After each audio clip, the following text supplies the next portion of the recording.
วันแห่งความสุขหัวข้อในมื้อนี้แม่นทอนไม้ในตา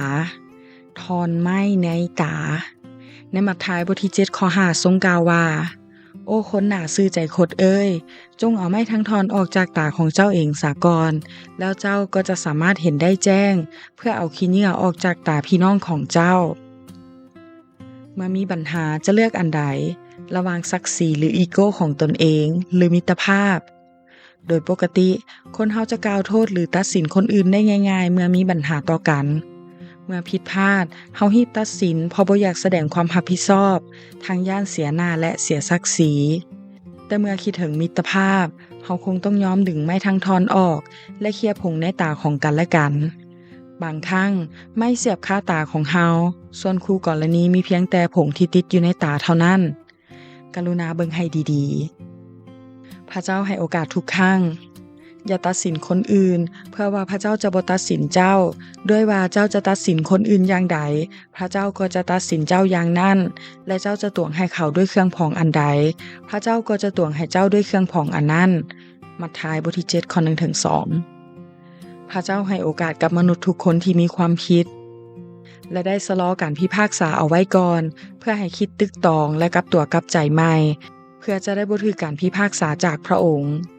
เฮาควรให้โอกาสคนอื่นแก้โตและแก้ไขอยู่เสมอเป็นหยังเจ้าจึงเหลียวเห็นขี้เหงื่ออยู่ในตาของพี่น้องของเจ้าแต่ไม้ทั้งทอนอยู่ในตาของเจ้าเองแล้วเจ้าบ่เห็นด้วยเหตุใดเจ้าจึงเว้าต่อพี่น้องของเจ้าว่าขออนุญาตให้ข้อยเอาขี้เหงื่อออกจากตาของเจ้าแดในเมื่อไม้ทั้งทอนยังอยู่ในตาของเจ้าบางครั้งไม้ทั้งทอนอาจเป็นตัวเฮาเองก็ได้ที่เป็นตัวปัญหา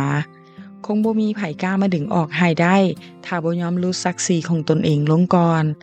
การเอาขี้เหงื่อออกเป็นการชี้แจงความผิดของคนอื่นให้รู้ว่าเขาก็เฮ็ดผิดกับเฮาเหมือนกันแต่ขอให้อยู่ในการทรงนำและในเวลาของพระเจ้าเพื่อจะได้มิตรภาพกลับคืนมาขอพระวิญญาณบริสุทธิ์เปิดตาใจให้เห็นไม้ทั้งทอนที่เป็นความยิ่งจองหองอวดโตและความผิดของตนเองเพื่อจะทอมใจสารภาพและขอโทษ